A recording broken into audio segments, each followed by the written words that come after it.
তো ফ্রেন্ডস, তোমরা সবাই কেমন আছো? আশা করি ভালোই আছো। তো আজকে আমরা কুচবিহারে গেছিলাম আমার এই যে খরগোশটাকে নিয়ে। ওর ওর আছে না অনেকটা অসুখ হয়েছে, শুধু পায়খানা করে করে করে। দেখো তো খরগোশটা কীরকম হয়ে গেছে। তাই দিদি আর আমি ওকে নিয়ে হসপিটালে যাইতেছি, সিটিতে চড়ে যাইতেছিলাম। আমি তো পশু হসপিটালে কোনো দিনও যাইনি, আজকে প্রথমবার যাইতেছি। তোমরা কারা কারা গেছো কমেন্ট করে বলবা, হ্যাঁ। আর এটা তো আজকে আমার প্রথম ব্লগ ভিডিও, কোনো দিনও বানাইনি, এটা প্রথম। আর খরগোশটা দেখো এখনও শুয়ে এসে ঝুড়ির মধ্যে, ওর শরীরটা খুব খারাপ। আমরা অনেক দূরে ছিলাম, কুচবিহারের তো কাছাকাছি ছিলাম, আসলাম।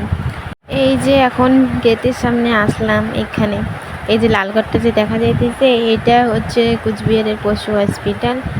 যাইলাম, আমি তো চিনি না, তারপরে একটা লোককে জিজ্ঞাসা করলাম যে পশু হসপিটাল কোথায়। এখানে এসে ভিতরে ভিডিও বানালাম। তো ওই যে দাদাটা যে দাঁড়াইছে না, ওই দাদাটা বলতেছিল কি যে ভিডিও এখানে বানা চলবে না, বন্ধ করো। তবু বন্ধ করছি, তাও একটু ফুটেজ নিছি।